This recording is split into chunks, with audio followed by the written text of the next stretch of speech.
नमस्कार दोस्तों, स्वागत है आपका हमारे इस YouTube चैनल पर। बुद्ध से किसी ने पूछा कि मन बेचैन क्यों रहता है। बुद्ध ने उत्तर दिया, मन बेचैन इसलिए रहता है क्योंकि मनुष्य के मन में स्पष्टता नहीं है, क्लैरिटी ऑफ थॉट नहीं है। स्पष्टता का क्या अर्थ है? ये पता होना कि इस जीवन में क्या करने योग्य है और क्या नहीं करने योग्य है। हर व्यक्ति को जीवन मिला है, पर बहुत कम लोग ये जानते हैं कि जीवन में क्या करना सार्थक है और क्या करना व्यर्थ। बुद्ध से दूसरा प्रश्न पूछ गया कि बुद्ध कैसे पहचाने कि क्या चीजें सार्थक हैं और क्या चीजें व्यर्थ। बुद्ध ने बड़ा सुंदर उत्तर दिया। बुद्ध ने कहा, जिन चीजों को बार बार कर करके भी दुख आता है वे सभी चीजें व्यर्थ हैं। सुख तो नहीं आता, लेकिन दुख धीरे धीरे कम होता चला जाता है, वे चीजें सार्थक हैं। उदाहरण, किसी को दुख देना तुम्हें शुरुआत में तो प्रसन्नता दे सकता है, लेकिन ये धीरे धीरे तुम्हें बदबूदार की अवश्य बना देगा। दूसरी तरफ किसी को प्रसन्नता देना, सुख देना तुम्हें शुरुआत में हो सकता है कि आनंद की अनुभूति ना करवाए, लेकिन ये धीरे धीरे तुम्हें पुष्प की तरह महकता हुआ बना देगा, खुशबूदार बना देगा।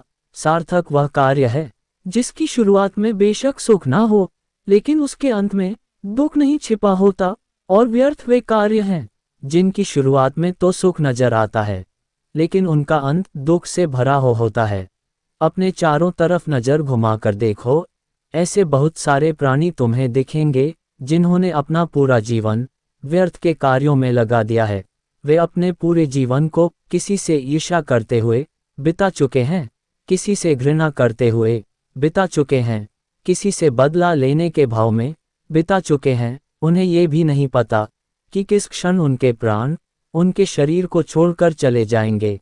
वे फिर भी सामने वाले का बुरा होने का इंतजार कर रहे हैं, और इसी तरह की मानसिकता उन्हें जीते जी नरक की अनुभूति करवा रही है। फिर बुद्ध से पूछा गया कि बुद्ध सार्थक चीजों को करने की शुरुआत कैसे करें। बुद्ध ने उत्तर दिया, सबसे पहले अपनी उस संगति को छोड़ो जिसमें अब तक तुम फंसे हुए हो, क्योंकि अगर तुम सार्थक चीजें नहीं कर रहे हो तो निसंदेह तुम गलत संगति में हो। जब तुम गलत संगति को छोड़कर अच्छी संगति को अपनाओगे तो तुम्हारे मन में प्रश्न उठेंगे और तुम्हें उनके उत्तर खोजने का प्रयास करना होगा।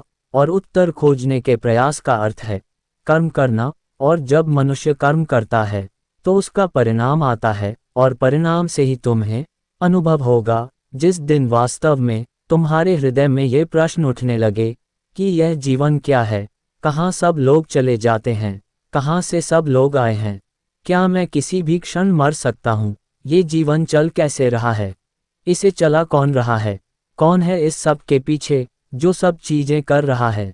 जिस दिन इस तरह के प्रश्न तुम्हारे भीतर उठने लगेंगे, वास्तव में उठने लगेंगे, उस दिन सार्थक चीजें होनी शुरू हो जाएंगी। फिर बुद्ध से पूछा जाता है, परंतु बुद्ध, यदि कोई व्यक्ति नहीं चाहता कि अपने जीवन में सार्थक चीजें करना, वह चाहता है कि जो वह कर रहा है, जिससे उसे आनंद मिल रहा है, वह उन्हीं चीजों को करें और उन्हीं चीजों को करता करता मर जाए, ऐसे व्यक्ति का क्या करें? बुद्ध कहते हैं, ऐसा व्यक्ति पुनर्तः स्वतंत्र है, वह करने के लिए जो वह करना चाहता है, परंतु ऐसे व्यक्ति के हृदय में गहन दुख होता है, चाहे वह इस बात को किसी को बताए या ना बताए। यदि मुझे कोई व्यक्ति दलदल में धंसा दिखे, लेकिन उस व्यक्ति को लगे कि दलदल बहुत शीतल है, दलदल बहुत आनंददायक है, तो मेरा प्रयास तो अंत तक यही रहेगा कि कैसे भी करके मैं उसे उस दलदल से बाहर निकाल लूं।